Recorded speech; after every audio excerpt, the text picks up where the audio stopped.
Okay guys, I'm gonna go through the discovery set for AAPI month.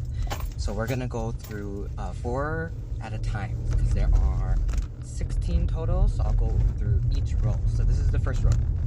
Sort of my version of a soliflor. If you know what a soliflor is, like a single note composition. Usually floor is florals, but I don't really love florals. So for my soliflor, it's just objects that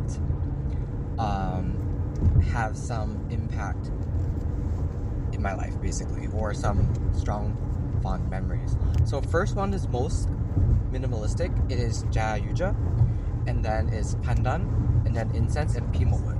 So that is in order of most simple to most complex, even in the single note kind of category. So in the single note category of these, each material is added to highlight that note. So in the case of Jayuja, it is a yuzu tea is my main note. That is something that Kyle makes for me frequently, and I really love, especially during cold times. Okay, so with Jayuja, it has, of course, yuzu tea leaves, yuja blossom, pine pollen, marmalade, and honey. So the tea and the yuja is obvious because that's the green yuzu, it's tea leaves. But the yuja blossom is added because in a very standard kind of citrusy composition, a lot of people use neroli or orange blossom, so I wanted to make something like that but in the yuja direction.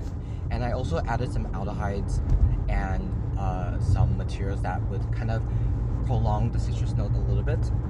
Citrus don't last that long, so you have to work really hard to make it last an extra 5, 15, 30 minutes, And then at the base of it, it's a tiny bit of marmalade and honey, because that is what gives it sweetness. I believe this honey is not too sweet, it's not too animalic, it's just perfect. Next is pandan. Each material is added for reinforcing the pandan tincture. So I made a pandan tincture, so the scent is green, and it starts out fresh. You can see the liquid is a bit green also. So in pandan, we usually pair it with coconut, so there's a coconut tincture alongside with that. But yes, so I added some toastiness for that waffle kind of feel, some woody ambers for that kind of dryness that will make the gourmand less sticky. And there's like a vanilla waffle accord, because that is slightly flavored with vanilla when you buy pre-made pandan mixes. But yes, I didn't want it to be overly sweet because that's not my style, so I added some pine resin to it, which became one of my favorite materials.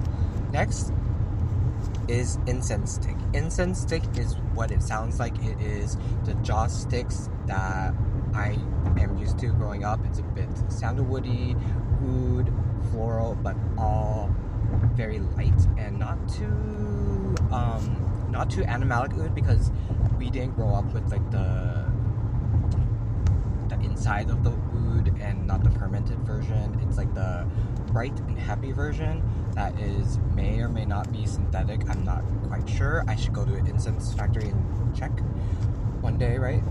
But I reinforced the hotness with some saffron and some smoke. This accord actually is in Alter Oud. It is the part of my Bangta accord. It's the joss sticks inside. It's some of the warm spices to give that effect. It is some white clean musk to keep it more modern. So this is inspired by designery leather perfumes, where it's a lot of white musk with airiness sweetened with maybe like raspberry, but instead of leather that they add, I use my joss stick accord. So that is what incense stick. And my favorite, which is most complex, is pimawood. So pimawood is all about the Vietnamese pomu tree. So this one has white pepper neroli because, like I said again, gives you that nice freshness that is common in more spring, summer kind of scents. I really wanted to feel like hanging out in Vietnam during summertime because when I was a kid, we would go to Vietnam during summer break. So of course it has the pomu wood, and it has lots of cedars and sandalwood molecules and essential oils because that gives you that woody feel. Pomu wood by itself is woody, but there's a lot of green aspects, so if I use it alone, you probably wouldn't get the feeling of wood. I did reinforce this with some tinctures, my favorite tinctures that I have. It's a lot of different combinations, but it gives you this earthy sweetness that I love from pomu wood. If you didn't know, pomu wood is from Vietnam, but they kind of sell it in America as a Siam wood because Siam wood is endangered and more expensive, and I guess they want to erase what pomu wood is. But anyways, you really should try pomu wood. I think it's definitely underrated. But yes, out of all these four, obviously the most popular is pandan, and then jayuja, and it goes incense stick and